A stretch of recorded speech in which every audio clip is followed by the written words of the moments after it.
Before I share with you the subject matter of Surah Al-Piyamah, I need to have some preliminary discussions with you. So this is not part of the surah discussion, but I believe it's necessary for you to appreciate the power of the surah. And the reason, I'll tell you the reason from the beginning why I believe this discussion is necessary. The reason it is necessary is that there are two things Allah put together in the beginning of this surah. The beginnings are very important. Like any course that you take, any book that you read, the opening is key to the rest of the subject matter. Like the Fatiha is the key to the Quran. But in a sense, every surah has its own Fatiha, has its own opening. And the opening of this surah is two statements from Allah, two oaths. لا أقسم بيوم القيامة ولا أقسم بالنفس اللوامة. No, I swear by the day of resurrection. No, I swear by the guilty self, the guilty conscience. Okay? So the day of resurrection, thank you so much. I will open up my own store. Okay, very good. I swear by the day of resurrection and the guilty conscience. Now the day of resurrection, you guys know this is the day when the skies and the earth will collapse. The stars will start falling apart. Animals will be herded. Oceans are going to boil over. This is the most chaotic event in the entire lifespan of the universe. That's the Day of Judgment. So it's a huge event, the Day of Resurrection. And followed by that huge image, Allah mentioned, and I also swear by the guilty conscience. Now the guilty conscience is something you feel inside you. And if you're sitting here feeling guilty right now, the person next to you doesn't know. And if somebody put you under a CT scan machine, they wouldn't be able to find any traces of your guilt.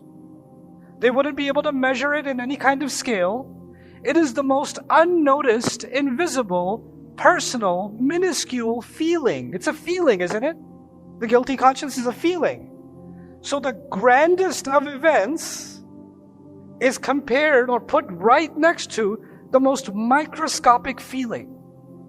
Two polar opposite ends of reality. And think of it another way. Resurrection Day is actually something where physical changes are going to happen, isn't it? Physical change. The sun and the moon, as will be described in the surah, the sun and the moon will crash into each other. The sky is going to tear open. The earth is going to tear open. These are physical events, aren't they? But the guilty conscience, is that a physical phenomenon or is that a spiritual phenomenon? That's a spiritual phenomenon. That's an emotional phenomenon. It's a psychological phenomenon. It's in the world of the abstract. It's not in the physical world. So Allah put something, the greatest physical event, and He put it right next to this tiny little spiritual or emotional event that happens inside your conscience and my conscience all the time. Allah is making a connection between these two things. Allah Himself has drawn a connection between these two things. And this is not small.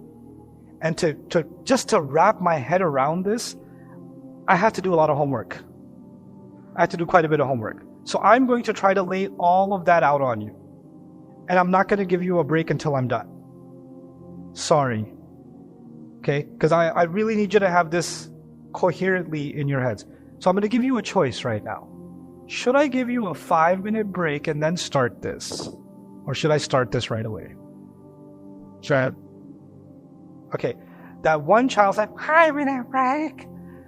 And nobody cared. We're going to start right away. Okay. Sorry, child. Enjoy your sleep. Okay. Now, human beings have ideals. But where do they come from? Let's begin here. Human beings have what? Ideals. Well, somebody's ideal is they want to make a lot of money. That's my goal. That's my ideal. I just want to make money. I want to get rich like that guy. I want to have that car. That's their ideal. Somebody's ideal becomes their sports team. Man, we're going to win the championship. I'm going to paint my face in my team's colors. The finals day is Yawm al-Qiyamah for them. Right? This is Hashr. This is Hisab. Right? Like they're closer to Allah as the seconds count down in the penalty box. They're making more dua to Allah at that time than any other time in their life. Somebody else, their ideal in their life is, if I just marry him, my life will be so happy. Ya Allah, I just want him. Just give me him. Okay? Somebody else's ideal is they just want their child to become a certain way. This is what's on their mind, their ideal. Somebody else's ideal is power. Somebody else's ideal is proving themselves. Somebody else's ideal is, I don't know, animal rights. Somebody else's ideal is the LGBTQ movement. Somebody else's ideal is just, I want to look like that influencer. I want to get more followers. I want to have more influence than that influencer. I want to influence that influencer. It's true. Human beings have ideals, don't they? Some ideals are pretty low. They're kind of petty, kind of pathetic even. And some ideals are very high. Like somebody's ideal is they want to join the Olympics. It's higher. Somebody else's ideal is they want to save the whales. Gets higher. Somebody else wants to save the ozone layer. That's an ideal. They have a cause. They have an ideal. Somebody wants social justice.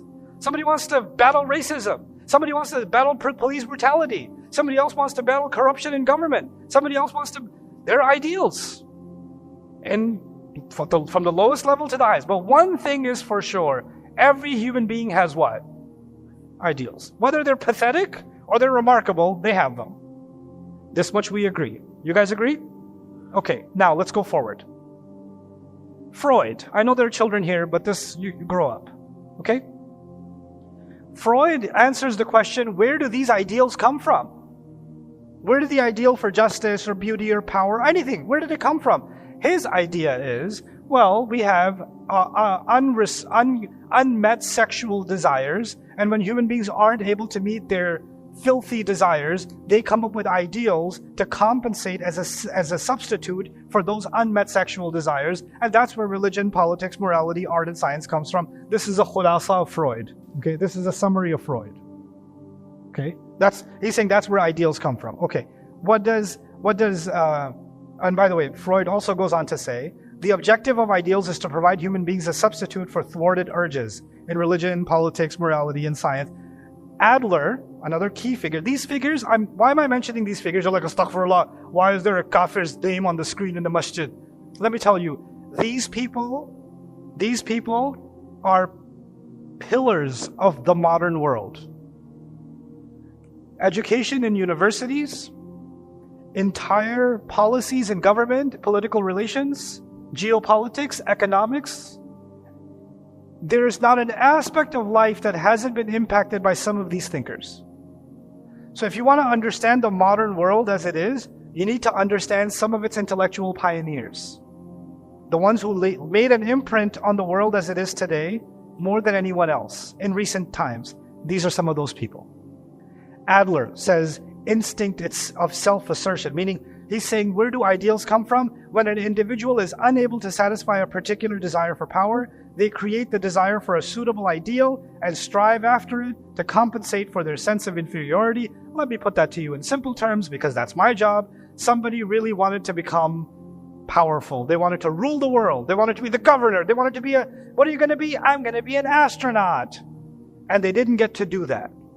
When they didn't get to do that, they shifted their ideal to their favorite sports team, and that sports team became their religion. And now everything they do, their hat is from their team, their jerseys from their team, their sneakers are from their team. They got all the tickets for the season. They're watching all the games. They're always talking about it with their barber, this is their religion. This is their politics. This is their world.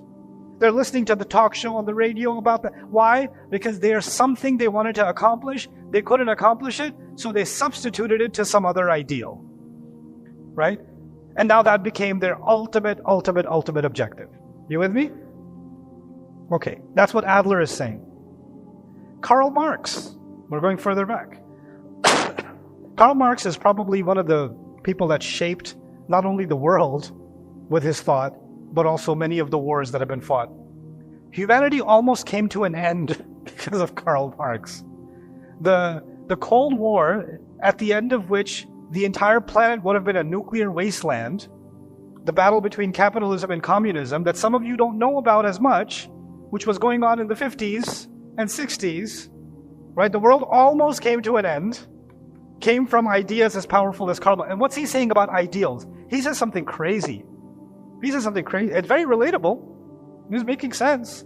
He's saying ideals are rooted in the economic urge and are no more than distorted reflections of one's economic condition. What does he mean? He means if you are rich, you have a different set of morals. If you're poor, you have a different set of morals. If you're living in Pakistan and everybody's taking bribes, then you come up with your own morality and say, you can't survive, what are you supposed to do? So you come up with a different set of ideals. If you're living in a rich nation, you come up with a different set of ideals. So your ideals change depending on your economic situation. They're a product of your economic situation. That's what Karl Marx is arguing. By the way, as an extension of Karl Marx, eventually, what is communism suggesting? Communism is suggesting everybody gets paid the same, everybody lives the same, everybody dresses the same, everybody's equal in every way. You know what that means? There is no economic up and down, so the ideals will remain the same. Because ideals change because economics change, so why not just make the economy stable so the ideals will become stable? That's kind of the logic. Okay, where do they all agree? I mentioned Freud, Adler, I mentioned Karl Marx. There are others. I could have mentioned others. But where do they all agree? Listen to this, is really important. It's coming back to Surah Al-Qiyamah, I promise you. Ideals are not independent of human nature. Ideals are derived from one or more instincts. In other words, social reality, economic reality gave you ideals. Your own innate sexual desires gave you ideals. Your unmet psychology compensation gave you ideals. In other words, they are not, they are from within human nature. Now, why is this important? Let me explain why this is important. Because this leads us to materialistic atheism. And let me explain in simple language why. I really want you to understand why. Materialistic atheism means there is no reality outside of this universe. Yes? The only reality is this physical universe. Okay. If this is the only reality and we are in this universe, then I am also only made up of this physical universe. Which means my ideals were also developed just like I evolved, just like my cells developed. My ideals also developed in this physical universe. They're a product of this world. We created them. Or they're a product of the biological process or the psychological process. They don't come from outside, they come from inside. This is really important. Now, ideals cannot be anything but a random accident, as all of existence is a random accident. This is the atheistic view. In reality, conscience itself is a figment of our minds. By the way, this surah is going to talk about the guilty conscience, right? You cannot talk about the guilty conscience until you talk about the conscience itself. So let's talk about the conscience for a moment. Here's where the atheist is stuck. The atheist says all of the world is physics, particles. That's all we are. It's all particles. Okay, that means my entire body is also made up only of what? Particles. And my brain is also made up of particles. And the particles are governed by physics. So everything happening in my brain is also governed by physics, which means I have nothing to do with it. It's the laws of physics. So when I decide to do something, I think it's me who decided, but actually it was the laws of physics that decided. Because just like I don't control the electrons, and I don't control the neutrons, and I don't control the protons or the quarks, and I don't control the molecules, if I don't control the subatomic particles, how can I control the collection of them? I have no control. Physics is in control, which actually means there is no such thing as free will. It's just a figment of our imagination. Free will is imaginary. It's not real. That's where the atheist is right now. And as a result of that, by the way, if free will is imaginary, that means I am not responsible for my actions. Who's responsible? Physics is. Seriously, it's all physics. And if it's all physics, then there is no right and wrong. It's only physics. Because if there's no conscience, then there's no morality. It's only science. So just do what the particles do. Just go with the particular flow. Okay? This is the atheistic worldview. Now, the Quran's view. Let's contrast. Human beings possess the urge to pursue the ideals of beauty and perfection. I will add even more. Beauty, perfection, justice, gratitude, patience, virtue, generosity. Those are higher ideals, right? Human beings possess these ideals independent of nature. These ideals did not come from the physical universe. They came from something higher that is beyond the physical universe. We call it the ruh. We call it fitrat Allah allati fatara an-nasa alayha. The ruh was blown into this body. The body is from the physical universe, isn't it? It's made of clay. But the ruh, is it from the physical universe? No, and our morals, our ideals did not come from the physical universe. They came from beyond the physical universe. Okay. Now, this urge isn't a product of the physical universe. It is from beyond the physical, and it even, listen to this, it even has the power to dominate and subserve instincts. In other words, my body is just a more advanced version of a cow, or a dog, or any other animal. And all those animals have instincts. They have sexual instincts, they have appetite instincts, they have preservation instincts, don't they? They have herd instincts. Do I have those instincts too? Do you have those instincts too? Yeah, we do. Now, what the Quran is actually showing us is that this spiritual thing that was put inside us is more powerful than the instincts that I have. So even if I have animal instincts, this ruh can control them. It can dominate them. Now, this is the Quran's view. Now, why does this matter? I've decided to give you a break, but I'm going to give you a break after these 10 I don't have the answers to these 10 questions in this series, but I want you to know the questions. Okay? Here are the questions. If ideals determine all of our behavior, what determines the ideals? Isn't that an important question? Because when a person sets the ideals, that decides all of their behavior. That's the question Karl Marx is trying to answer. That's the question Freud is trying to answer. That's what Adler is trying to answer. That's what your therapist is trying to answer. Why do you feel that way? Who did this to you? I'm sure it was your mother. Let's talk about your mom a little bit. You know what that is? It's Freudian psychology. In Freudian psychology, all human beings are broken, and you're going to have to spend the rest of your life unbreaking. That's it. You're imperfect and you're broken to begin with. We're going to talk about that when we get to Ayah 2 one day. If natural instincts have the purpose of preserving life and the species, right? Instincts are there to preserve life and the species. Then what is the purpose of ideals? If God put ideals, if He put an instinct in the lion to perch before it attacks, He put an instinct in the bacteria to move the way it does. He put an instinct in the amoeba to procreate the way that it does and to get nutrition the way that it does. He put an instinct in the flower to go for photosynthesis. He put instincts in them for their survival. But if He put in me a higher instinct, which is ideals, they must have a purpose too. What's their purpose? How do these ideals impact the world? How can the urge for ideals be properly satisfied? This is an important question. You know why? Because somebody came along and said, the ultimate ideal for humanity is Christianity and the Christian doctrine. And the world, huge parts of the world consumed it, but they couldn't digest it. It created too much chaos. So they rebelled against it. And they said, no, we need liberalism. We need liberation from Christianity. And so the Europeans rebelled. And then came, secular humanism. And now secular humanism came, and when it came with its own set of problems. And then they started seeing a class society emerge. And then communism said, there's too much class society. We need something that sets everybody equal. And so communism came, a new ideal. And when it came, it was spreading in the world like wildfire, man. Young people were fired up against the bourgeois because it was the new ideal. But then it started collapsing because it was denying some parts of human instincts. Human nature was being denied. And then new ideals emerged. A merger between capitalism and socialism and democracy. And now we're like, we finally got it. this is perfect. We should export this to Iraq.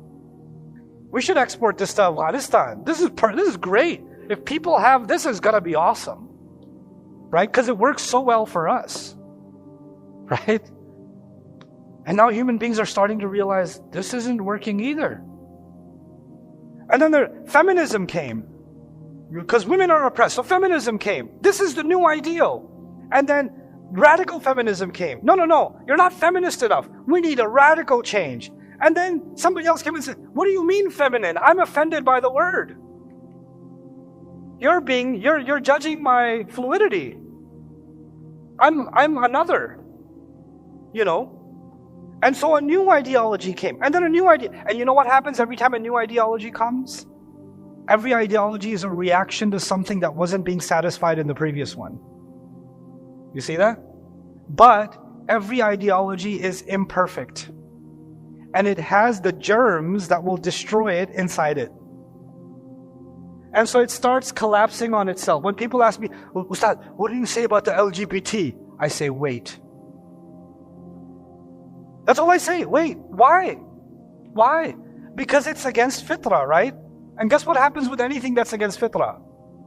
It dies. It cannibalizes. Just relax. Just chill. Just watch the show.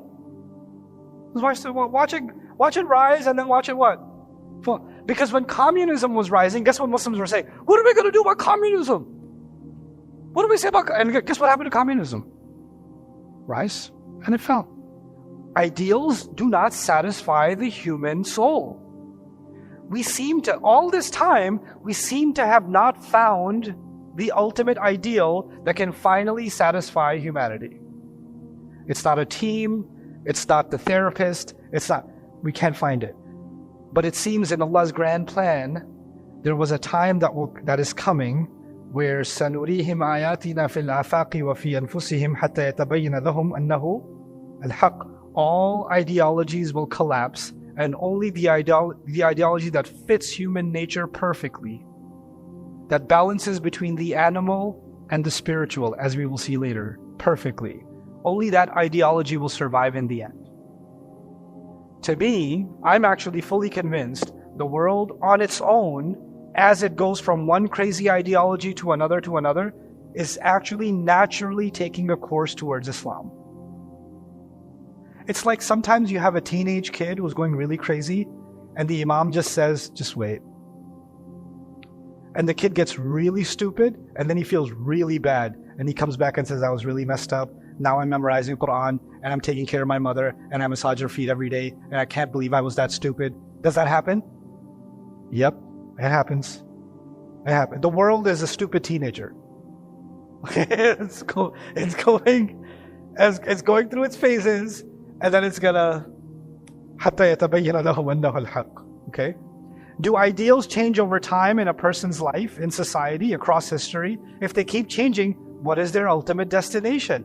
Why? Well, why are there so many opposing ideals and ideologies while our instincts, the animal instincts, are all the same? Is the relationship between ideals and animal instincts, we do seem to carry both. We have animal instincts and we have ideals, and they seem to go against each other. How come? How do ideals impact politics, ethics, law, art, education, science, philosophy, and religion? By the way, do people's ideals impact these things? Yeah. Look at the war over school textbooks right now. Isn't that a war over opposing ideals? Right?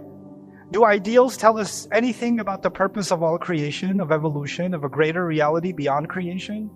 Can understanding ideals and their origin impact our understanding of physics, biology, psychology, personal and social, the unconscious mind, reason, intuition, prophethood, history, culture, civilization, war, revolutions? My God, our understanding of reality itself is based on ideals.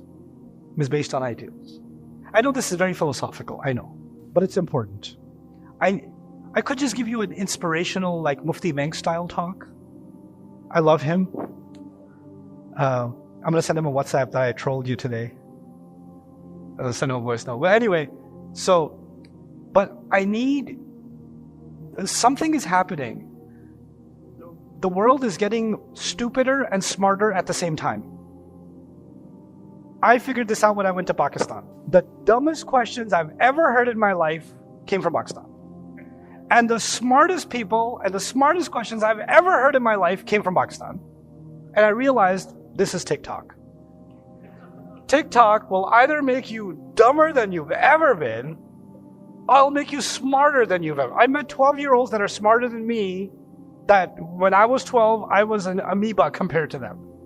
Like they're really smart. And then I've met 40-year-olds that are like, did you stop growing at the age of 3? What happened to you? Who did this to you? All right. But anyway, I'm going to keep moving.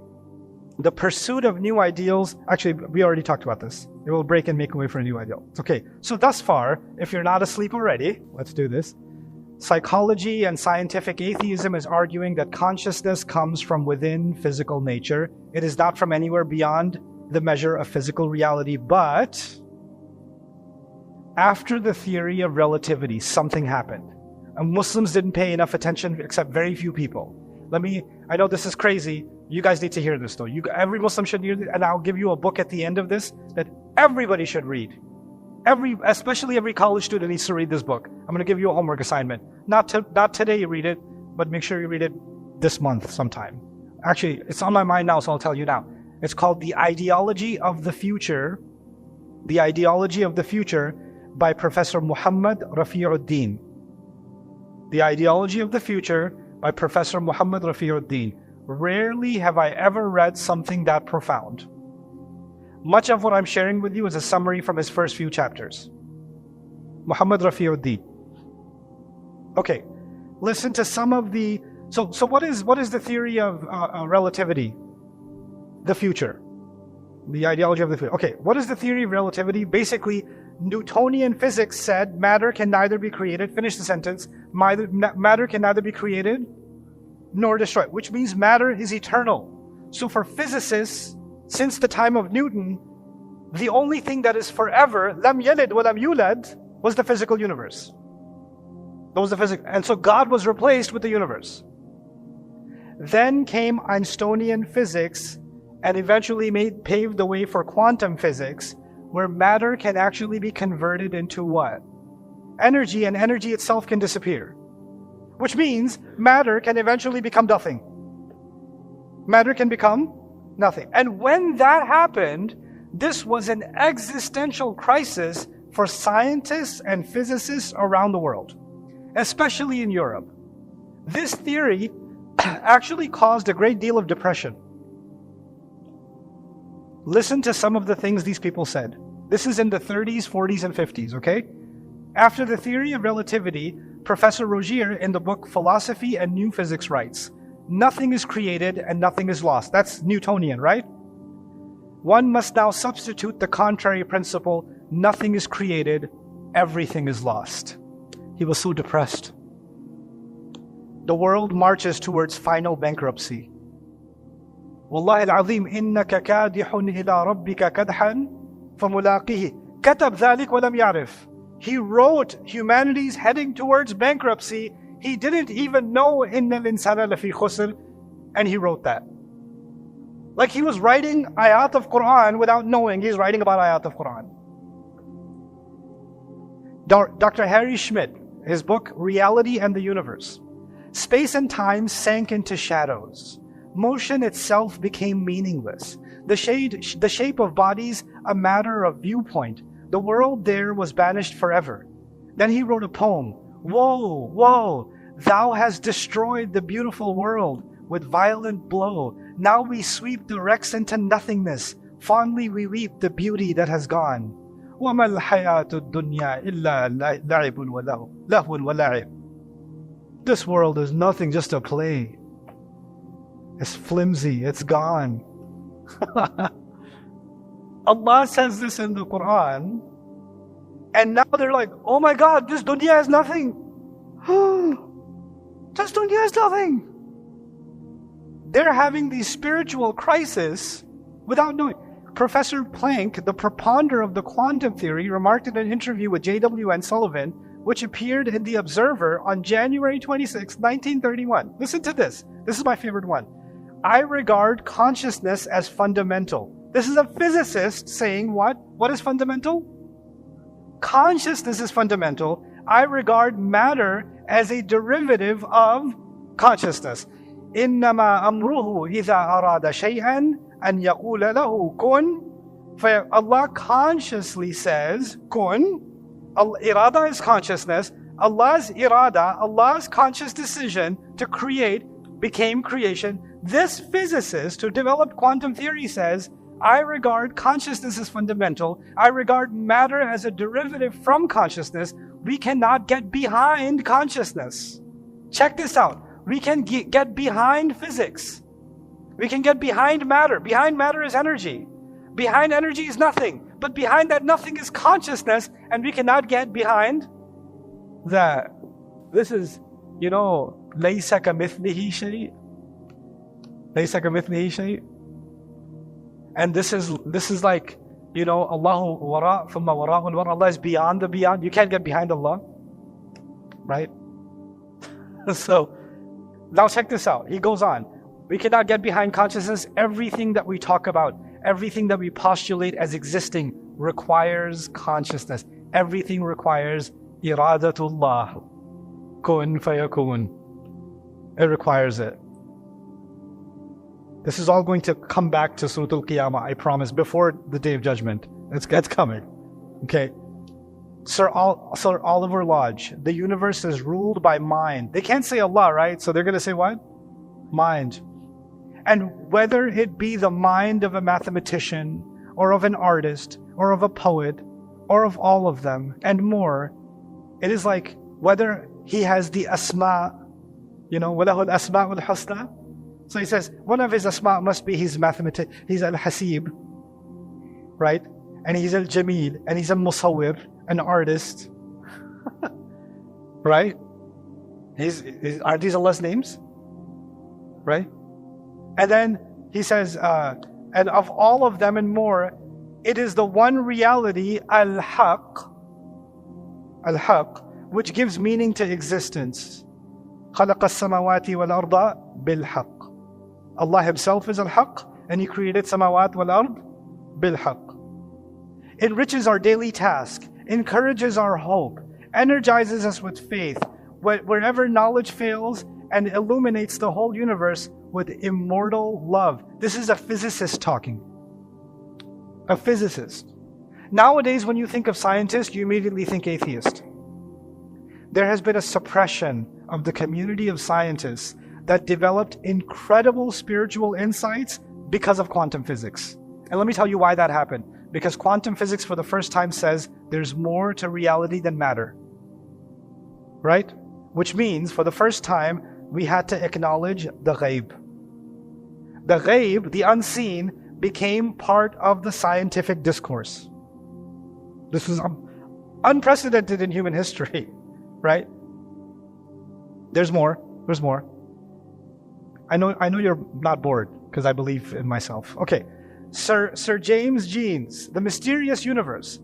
He writes, 30 years ago, we thought or assumed that we were heading towards an ultimate reality of a mechanical nature. Today, there is wide measure of agreement, which on the physical side of science approaches in almost to unanimity, meaning there's ijma' of the ulama of science, that the stream of knowledge is healing towards a non-mechanical reality, meaning the world is not running itself. It's not just mechanics. The universe begins to look like a great thought rather than a great machine. Wow. Mind no longer appears as an accidental intruder into the realm of matter. In other words, this was the problem for the scientists. How can we have a mind? How can we have a free-thinking mind? This must be an accident of nature. Because nature itself doesn't have a mind. It's just physics. So for them, the fact that we have a conscious will, we have a mind, was an accident. Right? Now look at what he says with that background. Mind no longer appears as an accidental intruder into the realm of matter. We are beginning to suspect that we ought rather to hail it as the creator or the governor of the realm of matter. Al-Khaliq, Al-Malik, Al-Musawwir, Al-Qahhar. This is what they're writing about. Yeah, sometimes you read this stuff and you read, Allah says in the Quran, He says, سَنُرِيهِمْ آيَاتِنَا فِي الْآفَاقِ وَفِي أَنفُسِهِمْ حَتَّى يَتَبَيَّنَ لَهُمْ أَنَّهُ الْحَقُّ. We will show them our signs in the horizons and inside of themselves until it becomes abundantly clear to them that it is the ultimate reality. And then you read these scientists like, wow, what Allah said is true. They're living examples of that ayah. The new knowledge compels us to revise our hasty first impression that we had stumbled into a universe which either did not concern itself with life or was actively hostile to life, meaning life is an accident. The old dualism between mind and matter, which was mainly responsible for the supposed hostility, seems likely to disappear. We discover that the universe shows evidence of a designing and controlling power that has something in common with our own individual minds. إن الله جميل يحب الجمال كتب على نفسه الرحمة. Allah says He wants rahmah. He wrote rahmah on Himself. And what does He say about it?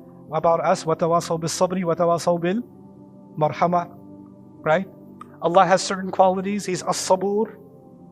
Right? He's al-hakim. And He wants us to have hikmah. He's al-alim. He wants us to have ilm. Right? Subhanallah. Okay. Almost done here. Okay. Now let's look at what the Quran says. Why did I bring all of this up to you? Let me tell you. Now you're almost ready for your break. Scientists believe that the universe has no conscience. Yes? Then at the advent of quantum mechanics, many scientists began to realize there's a conscious designer behind all of the physical universe, which means all of the universe is acting consciously, because it's being driven by a conscious mind. We call Him Allah. They don't say Allah, they say the mind, consciousness, but it's driven by consciousness. Now, as a result, actually, many scientists even purported the idea that the universe, every atom, has some level of consciousness. Electrons are consciously moving the way they're moving. Atoms are functioning the way they're functioning because they have a programming, they have a conscious mind. Okay, what does Allah say from the very beginning of creation? ثم استوى إلى السماء فقال لها وللأرض ائتيا طوعا أو كرها قالتا أتينا طائعين. Allah told the earth and the skies, surrender willingly or unwillingly. And they said, we surrender willingly. Does that not demonstrate a consciousness attributed to the skies and the earth? Allah says, قالوا اتخذ الرحمن ولدا لقد جئتم شيئا إدا تكاد السماوات يتفطرن منه وتنشق الأرض وتخر الجبال هدا. When people say Ar-Rahman took a son, the sky is about to tear open, the earth wants to rip itself open, crack open, and the mountains wish to collapse.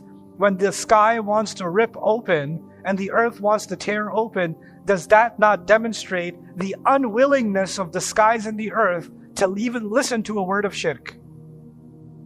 Isn't that a conscious mind that creation itself has? Listen to this. وَإِن مِّن شَيْءٍ إِلَّا يُسَبِّحُ بِحَمْدِهِ وَلَكِنْ لَا تَفْقَهُونَ تَسْبِيحَهُم. Allah says, there's not a single thing that He's created except that it does His tasbih by doing hamd of Allah. However, you cannot understand their tasbih. Allah even mentioned hamd, and hamd is an act of the heart. Everything has its own heart as doing hamd of Allah and tasbih of Allah. My favorite one, أَلَمْ تَرَ أَنَّ اللَّهَ يُسَبِّحُ لَهُ مَنْ فِي السَّمَاوَاتِ وَالْأَرْضِ. Didn't you see that everything in the sky and the earth does tasbih for the sake of Allah? Sky, وَالطَّيْرُ, and the birds, صَافَّاتٍ, with their wings spread out.